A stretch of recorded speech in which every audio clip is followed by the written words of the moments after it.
आपको एक बार फिर से लिए चलते हैं श्रियान, जहां पर गूंज पैगोड़ा में प्रधानमंत्री नरेंद्र मोदी विजिटर्स बुक में अपनी बातें लिख रहे हैं। अपना जो उनका एक्सपीरियंस रहा है इस जगह पर, वो जो आए हैं उन्होंने क्या देखा, क्या समझा, कैसा लगा, ये वहाँ पर लिखने की परंपरा रहती है, तो वहाँ पर वो लिख रहे हैं विजिटर्स बुक में। और वहाँ पर जाहिर सी बात है बगल में चीनी राष्ट्रपति शी जिनपिंग वहाँ पर हैं और एक एक चीज़ों को जिस तरह से बारीकी से चीनी राष्ट्रपति ने खुद बताया है और वहाँ की कला, वहाँ की संस्कृति और ख़ास करके गूंज पैगोड़ा जो रहा है, वो वहाँ का स्कल्पचर जो रहा है वो पूरे विश्व में नामी रहा है। तो उसे देखा प्रधानमंत्री ने और एक एक चीज़ को खुद चीनी राष्ट्रपति ने खुद से दिखाया, खुद से बताया। बौद्ध भिक्षु लगातार साथ में थे प्रधानमंत्री के, चीनी राष्ट्रपति के, और अपने अनुभव को लिखते हुए प्रधानमंत्री नरेंद्र मोदी की किस तरह का जो यहाँ पर समय उन्होंने व्यतीत किया गूंज पैगोड़ा में,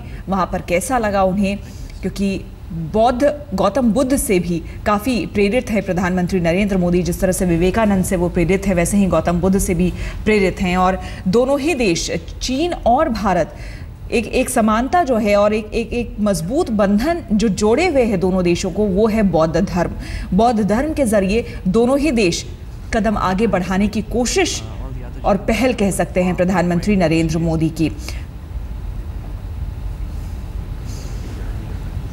काफ़ी देर तक प्रधानमंत्री यहाँ पर थे, इसलिए संदेश भी काफ़ी लंबा यहाँ पर है। आप देख सकते हैं काफ़ी देर से प्रधानमंत्री नरेंद्र मोदी विजिटर्स डायरी में अपनी बातें लिख रहे हैं, अपने अनुभव को लिख रहे हैं। और एक तरफ शी जिनपिंग जो कि चीनी राष्ट्रपति हैं, वो खड़े हैं और वो देख रहे हैं, बारीकी से चीज़ों को समझते हैं। एक एक चीज़ को बेहद दिलचस्पी के साथ प्रधानमंत्री नरेंद्र मोदी जहां भी जाते हैं वो जानने और समझने की कोशिश करते हैं। और जाहिर सी बात है वहाँ के लोगों के लिए गूंज पैगोड़ा जो है वो कई मायनों में अहम है, कई मायनों में अब उसका महत्व है। वहाँ पर अंजना हमारे साथ लगातार वहीं से बनी हुई हैं। अंजना, हम देख रहे हैं लगातार तस्वीरें पहुँच रही हैं जो हम तक, उसमें प्रधानमंत्री विजिटर्स डायरी में अपने अनुभव वहाँ पर लिख रहे हैं, लेकिन काफ़ी लंबा ये अनुभव ऐसा लग रहा है। काफ़ी देर तक लोग, जनरली ज़्यादातर लोग 2-3 लाइन लिख करके ख़त्म कर देते हैं, लेकिन ऐसा लगता है कि जितने देर उन्होंने वक्त गुजारा है और जिन जिन चीज़ों को समझा है उसे लिख डालना चाहते हैं। अपने अंदर जो जो उनकी उस दौरान भावनाएं आई हैं इतने देर में, वो सब कुछ उसमें वर्णित कर देना चाहते हैं, सब कुछ लिख डालना चाहते हैं। बिल्कुल श्वेता, बहुत दिलचस्प है। प्रधानमंत्री नरेंद्र मोदी एक बेहद लंबा संदेश लिखते हुए ये बताता है कि इस अनुभव को कितने करीब से वो अपने अंदर समेट रहे हैं। इस अनुभव के जरिए वो क्या हासिल करना चाह रहे हैं दोनों देशों के बीच में, क्योंकि जैसा हम लगातार बता रहे हैं ये कोई मामूली पगोड़ा नहीं है, एक तो ऐतिहासिक धरोहर है। ये उस ह्यूएन-त्सांग के लिए है जो ह्यूएन-त्सांग बौद्ध भिक्षु थे, 6वीं शताब्दी के थे, हिंदुस्तान में वर्षों रहे थे और बौद्ध धर्म ही यहाँ का सबसे बड़ा धर्म है।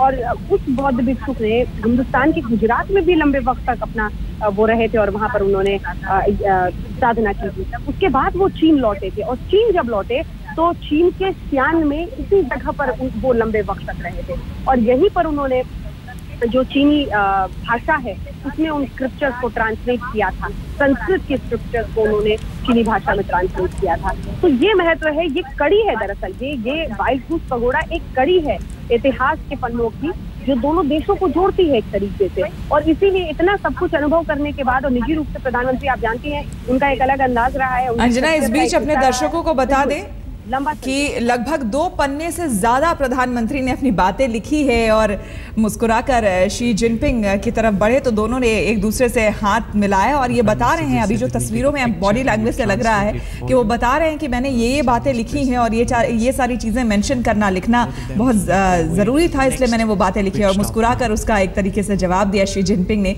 और अब इस तरह से आगे बढ़ रहे हैं और बाहर अब निकलेंगे। सकते हैं मीडिया का जमावड़ा है यहाँ पर, लेकिन अब गूंज पैगोड़ा से बाहर निकलते हुए प्रधानमंत्री नरेंद्र मोदी, आपने देखा कि काफ़ी कुछ लगभग 2 पन्ने लिख डाले प्रधानमंत्री नरेंद्र मोदी ने, अपने जो अनुभव रहे हैं इतने देर तक यहाँ पर इस मंदिर में रहे हैं, इस पैगोड़ा में रहे हैं और एक एक चीज़ों को जिस बारीकी से उन्होंने समझा।